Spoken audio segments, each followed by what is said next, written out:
ICC নারী অনূর্ধ্ব-19 টি-20 বিশ্বকাপের group পর্বে নিজেদের শেষ ম্যাচে স্কটল্যান্ডকে হারিয়েছে বাংলাদেশ নারী ক্রিকেট দল।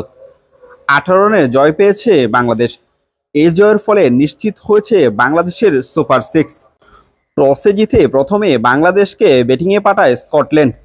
আগে ব্যাট করতে নেমে নির্ধারিত 20 ওভার শেষে 9 উইকেট হারিয়ে 121 রানের পুঁজি দাঁড়ায় বাংলাদেশের। দলের হয়ে সর্বোচ্চ 29 রানের ইনিংস খেলেছেন অধিনায়ক সুমাইয়া আক্তার। 36 বলে 29 রানের ইনিংস খেলে অপরাজিত ছিলেন অধিনায়ক। স্কটল্যান্ডের হয়ে 2টি করে উইকেট নেন নাইমা শেখ এবং মাইসি মাসিয়ারা।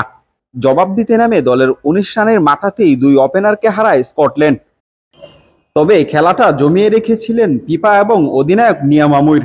কার্যকরী ব্যাটিংয়ে দলের ইনিংসকে অনেকখানি এগিয়ে দেন তারা দুজনে।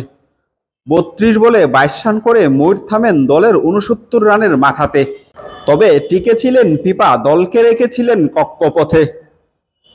দলের 92 রানের মাথায় পিপাকে আউট করেন মোসাম্মদ আনিসা আক্তার সুবা।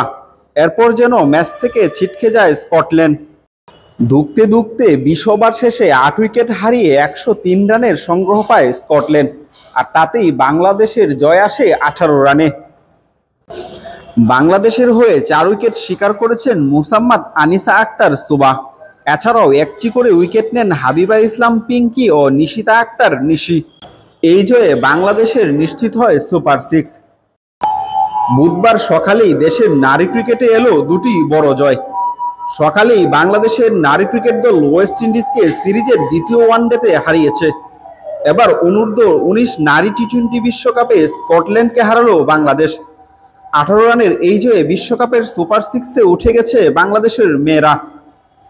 মালয়েশিয়ার বঙ্গিতে স্কটল্যান্ডকে 122 রানের লক্ষ্য দিয়েছিল সুমাইয়া আক্তারের বাংলাদেশ। সেই লক্ষ্যে খেলতে নেমে নির্ধারিত 20 ওভারে 8 উইকেটে 103 রানে থামে স্কটল্যান্ডের ইনিংস। টস হেরে ব্যাটিংয়ে নেমে বাংলাদেশের শুরুটা ভালো করেননি। তবে স্কোরবোর্ডে যে সংগ্রহটা এসেছিল সেটা দারুণভাবে ডিফেন্ড করেছেন বাংলাদেশের মেয়েরা। এর আগে নেপালকে হারিয়ে নারী টি-20 বিশ্বকাপে শুভ সূচনা করেছিল বাংলাদেশের মেয়েরা। যদিও অস্ট্রেলিয়ার বিপক্ষে 2 উইকেটে হেরে গিয়েছিল দলটি। এবার স্কটল্যান্ডে হারিয়ে আবারও ছন্দে ফিরল বাংলাদেশের বাঘিনীরা। বাংলাদেশের হয়ে leg spinner Anisa Akter 25 run খরচ করে নেন 4 উইকেট। এর মধ্যে টপ অর্ডারের 2 ব্যাটসম্যানকে দৃষ্টিনন্দনভাবে বোল্ড করেছিলেন তিনি। সুপার সিক্সে বাংলাদেশ নারী দল খেলবে 1 নম্বর গ্রুপে।